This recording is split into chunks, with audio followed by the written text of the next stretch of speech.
Hello everyone. तो all India SP test में आप सभी का स्वागत है। आज हम लोग एसपी 14 स्टेट लेवल पर जो एसपी थी उसके मैथ्स में क्वेश्चंस का डिस्कशन हम लोग करने वाले हैं। तो स्टार्ट करते हैं फर्स्ट क्वेश्चन से। जो फर्स्ट क्वेश्चन हमारे पास था वो ये था, पार्टनरशिप के लॉजिक पर था। इंफॉर्मेशन क्या हमारे पास है, ए और बी दो पार्टनर हैं। ए ने क्या किया है, उन्होंने एक बिजनेस स्टार्ट किया। ए ने किया है 1/4 of the capital for 15 month. मतलब ए के पास जो हिस्सा है वो उसके निवेश का जो टोटल निवेश था उसका 1/4 है 15 महीने के लिए। और बी ने रिसीव किया है 2/3 ऑफ द प्रॉफिट। बी ने प्रॉफिट का 2/3 रिसीव किया। अब कुछ बातों को समझ लें कि अगर बी के पास 2/3 है तो ए के पास कितना होगा। भाई टोटल एक हिस्सा होता है, उसमें से माइनस कर दें 1/3, तो ए और बी के लाभ का अनुपात कितना हो जाएगा, 2/3। हाँ, ए का बनेगा आपका 1/3, 1/3 और बी का बन जाएगा 2/3। सॉल्व करेंगे तो हमें पता चलेगा ए और बी के जो अनुपात है, लाभ का अनुपात, वो 1/2 है। और लाभ क्या होता है, लाभ होता है निवेश गुणा समय, कैपिटल मल्टीप्लाइड बाय टाइम। ये सारी बातें हमें लिखने की जरूरत नहीं है, ये हम क्वेश्चन का डाटा देखकर समझ सकते हैं कि 2/3 है तो दूसरे के पास 1/3 होगा, मतलब ए के पास तो 1/2 का अनुपात है। मतलब कि अगर हम कैलकुलेट करें प्रॉफिट ऑफ ए का लाभ बटे प्रॉफिट ऑफ बी का लाभ, ये बराबर 1/2 होना चाहिए। और लाभ होता क्या है, निवेश गुणा समय। तो ए क्या करता है भाई, ए अपने कुल निवेश का 1/4 लगाता है। ठीक, मैंने मान लिया निवेश अगर पी है या मान लिया एक्स है, तो एक्स का 1/4 लगाया उसने 15 महीने के लिए। तो बी के पास कितना आएगा भाई, टोटल अगर एक्स है, एक्स में से आप x/4 या कहिए 1/4 माइनस कर दो तो क्या बचेगा, 3x/4 होगा। तो इनका बचेगा 3x/4 और कितना, मान लेते हैं टी महीने के लिए, समय नहीं मालूम है तो मानना पड़ेगा। टी महीने के लिए 4 कट जाएगा, x कट जाएगा और 3 से काट देगा 5 बार, तो समय कितना आ जाएगा हमारे पास 10। तो उस आधार पे क्या होगा हमारे पास, हाँ मंथ में है तो 10 महीने इसका उत्तर हो जाएगा कि भाई बी जो है उसने 10 महीने के लिए उस रुपए का प्रयोग किया गया, धन का उपयोग किया। अगले सवाल पर आ जाते हैं। एक कॉपर वायर है जिसको वर्ग के आकार में मोड़ा गया है और उसका क्षेत्रफल 121 है। भाई कहने का मतलब यह है कि आपको एक वर्ग का क्षेत्रफल दे रखा है 121, और वर्ग का क्षेत्रफल क्या होता है, भुजा का स्क्वायर, और 11 का स्क्वायर 121 होता है। तो वर्ग की भुजा a बराबर 11 आ गई। ये तो हम डाटा देखकर कर सकते हैं सॉल्व। ठीक, तो भुजा आपके पास 11 आ गई। अब इसी तार को एक वृत्त के लिए मोड़ा गया तो वृत्त का क्षेत्रफल क्या होगा ये बताना है। अब एक चीज समझो, जब आप एक ही तार से, ये रहा आपका वर्ग और ये रहा आपका वृत्त, सर्किल बनाओगे तो दोनों का पेरीमीटर, ठीक है, यानी कि परिमाप, या इसको कहेंगे सरकमफेरेंस, परिधि, दोनों के परिमाप बराबर होंगे, ये लगाना है। तो वर्ग का परिमाप क्या होता है, 4 गुणा भुजा, और हमने भुजा ए निकाली थी अभी क्योंकि 121 का स्क्वायर बन रहा था, मतलब कि 4 गुणा 11। वृत्त का परिमाप क्या होता है, उसकी परिधि 2πr, पाई की वैल्यू 22/7 गुणा आर। तो क्या होगा भाई, 22 दूनी 44, ये 44 एक बार कट गया, आर आपके पास 7 आ गई, 7 सेंटीमीटर। तो एरिया, क्षेत्रफल क्या होगा, πr², 22/7, 7 गुणा 7, 22 सत्ते कितना होता है 154। मीटर है कि सेंटीमीटर है, भाई मीटर है, सारी क्वांटिटी तो मीटर में बदल लो, उसको कोई दिक्कत नहीं। ये हमारे पास मीटर में है, मीटर आ गया तो 154 मीटर स्क्वायर हमारा उत्तर आ जाएगा इस सवाल का। आगे बढ़ते हैं। अब 60 मीटर लंबा 40 मीटर चौड़ा एक आयताकार पार्क है। पार्क में दो कंक्रीट के क्रॉस रोड हैं जो पार्क के बीच में चल रहे हैं, बने हुए हैं कहिए। शेष पार्क का उपयोग लॉन के रूप में किया गया। यदि लॉन का क्षेत्रफल 2109 है तो सड़क की चौड़ाई, वो जो रास्ते हमने बनाए हैं उसकी चौड़ाई क्या होगी ये बताना है। डायग्राम से इस बात को समझें कि डायग्राम क्या कहना चाह रहा है। डायग्राम ये है, ये कहता है 60 मीटर इसकी लंबाई है और 40 मीटर चौड़ाई है। अब इसके अंदर हमें दो क्रॉस रोड बनाने हैं, ऐसे ये क्रॉस रोड बन गए। ये क्रॉस रोड हो गए, तो बचा हुआ जो एरिया है ये वाला, ये आपका लॉन है। ठीक, ये हो गया। अब क्या दे रखा है इसके लिए, पूछा क्या है उसको देखो भाई। है तो शेष पार्क का उपयोग लॉन के लिए उपयोग किया गया, जो बचा हुआ जो मैंने लाइन ड्रॉ की ब्लू वाले पेन से, वो लॉन में हो गया। यदि लॉन का क्षेत्रफल, भाई लॉन का क्षेत्रफल 2109 है, तो सड़क की चौड़ाई बताओ। मतलब कि कहने का ये है, ये जो चौड़ाई है आप इसको x मान लो, मान लिया ये चौड़ाई x मीटर है। ठीक, x ये चौड़ाई बतानी है, तो क्या होगा, अगर पूरे पार्क के क्षेत्रफल से मैं ये लॉन का क्षेत्रफल माइनस कर दूं, ये वाला हटा दें, तो खाली रोड रोड रह जाएगी हमारे पास, रोड का एरिया रह जाएगा। ठीक, तो भाई एरिया ऑफ क्रॉस रोड, भाई क्रॉस रोड का एरिया क्या होगा, पार्क का क्षेत्रफल L गुणा बी माइनस 2109, तो ये कितना हो जाएगा आपका 2400 माइनस 2109। ठीक, मतलब कि 2100 2400 में 300 का अंतर है, 9 और घटा दो 291 मीटर स्क्वायर, ये आ गया।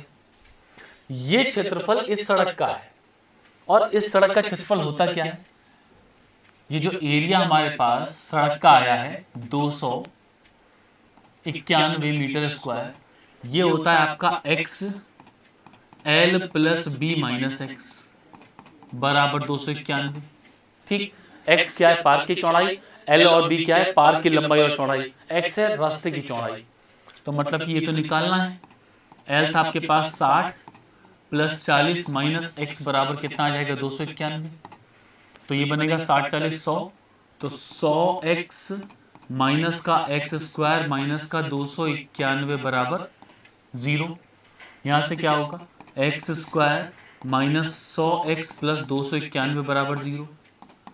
अब ये द्विघात समीकरण बन गए, कैसे हल करेंगे, x के दो मान जिनको प्लस या माइनस करने पर 100 आता है और गुणा करने पर 291 आता है। पता है तो अच्छी बात है, नहीं तो आप भाग कर सकते हो। 291 3 से भाग करो, 3 नियम 27, 3 सत्ते 21, इसी से काम चल जाएगा। मतलब इसके सॉल्यूशन हल होंगे 97,3। अगर किसी द्विघात समीकरण में माइनस प्लस का साइन है तो उसके जो हल होते हैं वो दोनों फाइनल आंसर बिल्कुल फाइनली जो है वो प्लस प्लस में होते हैं। 97 और 3 में आपको नहीं सोचना प्लस माइनस क्या लगाना है, मैं ये प्लस प्लस साइन जो है द्विघात समीकरण के आधार पे लगा रहा हूँ, तो ये फाइनल उत्तर होते हैं, बीच वाले स्टेप सारे कम हो जाते हैं। अब पार्क की चौड़ाई या तो 97 मीटर होगी या फिर 3 मीटर। अब एक चीज देखो, क्या 97 मीटर यहाँ पर बन सकता है, बिल्कुल नहीं बनेगा, क्योंकि चौड़ाई 40 है, 97 तो बाहर निकल जाएगा, मतलब 97 से हमारा आंसर नहीं आएगा। तो x equal 10 not equal to 97 meter, तो x का मान कितना आ जाएगा आपका 3 मीटर, तो 3 मीटर पार्क की चौड़ाई ऑप्शन नंबर 20 का सही उत्तर बनेगा। अगला सवाल, एक रेलगाड़ी एक खंबे को 20 सेकंड में पार करती है और रेलगाड़ी की चाल दे रखी है, तो चाल बराबर होता है दूरी बटे समय, इसको मीटर प्रति सेकंड में बदल लो 5/18 से गुणा करके।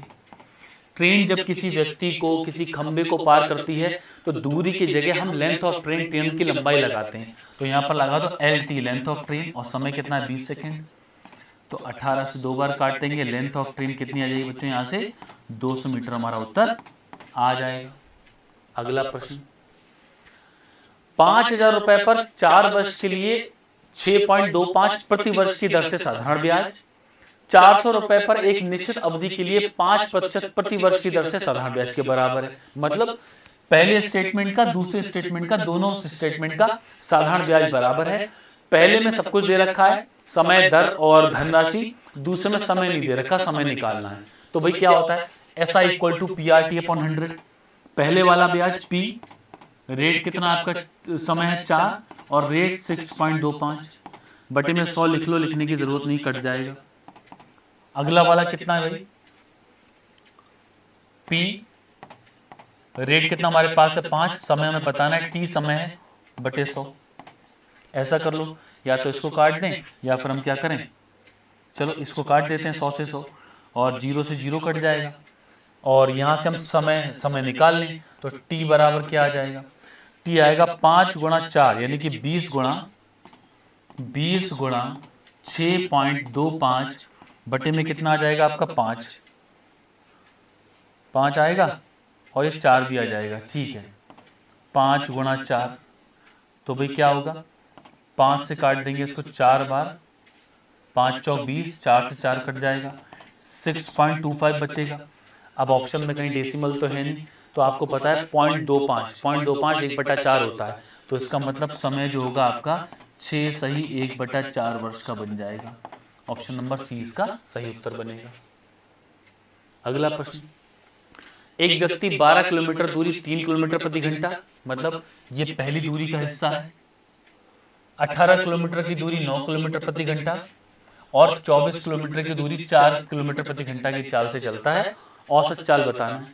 भाई औसत चाल होती है कुल दूरी बटे कुल समय, एवरेज स्पीड।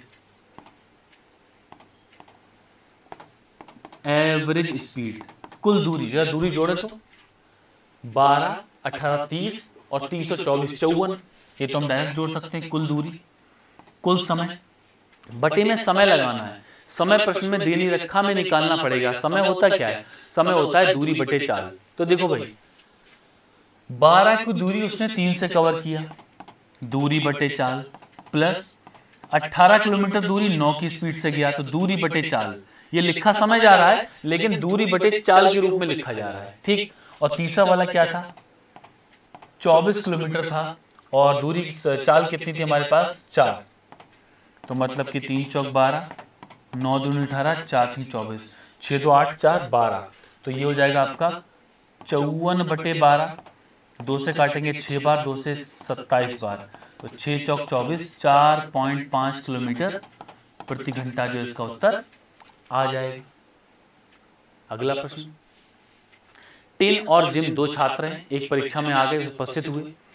टिम ने जिम से 10 अंक कम प्राप्त किए। जिम के अंक उनके अंकों का योग, उनके किनका, जिम के जो अंक हैं वो टिन और जिम दोनों के योग का 60% है। मतलब कि दोनों का योग जो भी होगा उसका 60% अगर किया जाए तो हमें जिम के अंक मिलेंगे, ठीक। तो भाई देखो टिम और जिम दोनों के अंक को मैंने 100x मान लिया क्योंकि इन दोनों का योग है, ठीक। जिम के अंक उनके अंक के योग का 60% है, तो बच्चे जिम के अंक कितने हो जाएंगे, 60x। तो टिम के कितने जो अंक हो जाएंगे, दोनों का अंतर कर दो 40x, मतलब 20x का अंतर आएगा। और क्या लिखा है, टिम ने जिम से 10 अंक कम प्राप्त किए, तो टिम और जिम का अंतर 20x आ रहा है, प्रश्न ने बोला है 10, तो x का मान कितना आ जाएगा, 10/20 यानी कि 1/2। तो अंक कितने हो जाएंगे, टिम और जिम के टोटल अंक, वो तो हमने 100x लिए थे, 100 का 1/2 कर दें तो ये आ जाएगा 50। उत्तर बन जाएगा हमारे ऐसे 50 बन जाएंगे, दोनों का आंसर ऑप्शन नंबर डी बन जाएगा। तो 28 नंबर प्रश्न क्या था कि ए, बी और सी की क्षमता का अनुपात दे रखा है। एक साथ कार्य करते हुए 13 दिन लगते हैं। ए को 39% कार्य करना है, कितना समय लगेगा। भाई हम जानते हैं कुल कार्य क्या होता है, क्षमता और समय की गुणा कर दी जाए, ठीक। तो तीनों की क्षमता को जोड़कर समय से गुणा करने पर हमें क्या मिलेगा, कार्य मिल जाएगा। तो 13 दिन लगे, क्षमता 2.5, 3.5 प्लस 5.5, 5 × 8 तो 10 और 15 यानी 11.5, 13 गुणा 11.5, इसको ऐसे ही रहने दें। समय ए को कितना लगेगा, पहली बात तो ए को 39% कार्य करना है, 39% यानी कि 39/100 हो जाएगा पहली बात। अब गुणा कार्य कितना है, 13 गुणा 11.5, बटे में क्या आएगा, बटे में आ जाएगी ए की क्षमता। तो ए की क्षमता कितनी है भाई, 2.5। चलो इसको भी हल कर लेते हैं, दशमलव हट जाएगा, 5 पंजे 25, 5 और 23 की गुणा कर ली जाए। अब देखो भाई 23 और 39 की गुणा कर लो, 39 को मैं लिखूंगा 40 - 1, तो 23 चौक 92, 920 में से 23 घटाओ 897, तो ये बनेगा 897 गुणा 13 बटे 100 गुणा 5, ये हो गया। 897 गुणा 13 से आप गुणा भी कर सकते हो, या फिर आप 897 को 900 - 3 लिख दीजिए और 13 से गुणा कर दीजिए। 13 9 117 और 13 3 39, घटाएं इसको, 9 में 10 में से 9 गया 1, 6, 11 661, 11 661 बटे 5 गुणा 100, 5 से भाग कर देंगे, 5 दूनी 10, 5 3 15, 5 3 15, 5 दूनी 10, और 100 से भाग करना है 5 दूनी 10, 5 3 15, 5 3 15, 5 दूनी 10, पॉइंट नहीं आए, ये आ जाएगा। क्या आ रहा भाई, 5 दूनी 10, 1 आया, 5 3 15, 1 आया, 5 3 15, 5 दूनी 10, 0.2, 100 से भाग करने पर ये बनेगा आपका 23.322। तो 23.322 दिन लगेंगे और यहाँ पर इसको 3 कर लेंगे, 23.322 दिन। ऑप्शन नंबर डी इसका सही उत्तर बन जाएगा। अगला प्रश्न, कॉस्ट प्राइस किसी वस्तु का क्रय मूल्य x है और इस पर 200% चिन्हित किया गया, मतलब 200% अधिक लिख दिया गया। तो भाई 200% का मतलब क्या है, अगर सीपी आपके पास x है तो मार्क प्राइस अंकित मूल्य कितना हो जाएगा भाई 200% ज्यादा। x अपने आप में 100% होता है, उसका 200% क्या हो जाएगा 2x, ज्यादा लिखोगे तो 3x बन जाएगा। ये अंकित मूल्य हो गया और 25% का डिस्काउंट लगा, उसके बाद वस्तु को 1080 में बेचा गया।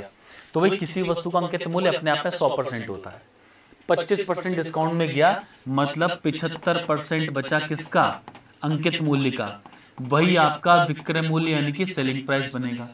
भाई 75% होता 3/4 गुणा 3x बराबर 1080, तो ये तो 9 हो जाएगा, 9 से काट देंगे, 9 कम 9 120, तो x का मान कितना आ जाएगा आपके पास 480 आ जाएगा। ऑप्शन नंबर ए इसका सही उत्तर बन जाएगा। अगला सवाल, b/a का मान हमारे पास 0.7 दे रखा है, तो क्या हम यहाँ से b/a को 7/10 नहीं लिख सकते? बिल्कुल लिख सकते हैं। तो इस आधार पे आपका a plus a minus B और a प्लस बी का मान क्या होगा, a माइनस बी, a की जगह 10 लगाओ और b की जगह 7 लगा दो, 10 माइनस 7 बटे 10 प्लस 7, ये a माइनस बी बटे a प्लस बी हो गया। ठीक, अब क्या है, प्लस में 11/34 है, तो 11/34 लगा लो इसको। भाई क्या आएगा इसका मान, इसका मान बनेगा आपका 3/17, 3/17 प्लस 11/34। इसमें क्या करें, हर को बराबर कर लो ताकि भाग आसानी से किया जा सके। यहाँ पर 2 से गुणा कर दिया, ऊपर भी 2 से गुणा कर दिया। ठीक, तो ये कितना हो जाएगा आपका भाई 11 और 6 17/34, 17/34 यानी कि 1/2, ऊपर जोड़ दो 11 17, 17/34 1/2 और हल कर देंगे इसको तो 0.5 हमारा उत्तर यहाँ से ऑप्शन नंबर डी बन जाएगा। तो यहाँ तक जो आपके SC 14 में मैथ से क्वेश्चंस का सलूशन थे, इसी तरह क्वेश्चन को ट्राई करते रहें। All the best, thank you. Subscribe now and press the bell icon. Never miss an update.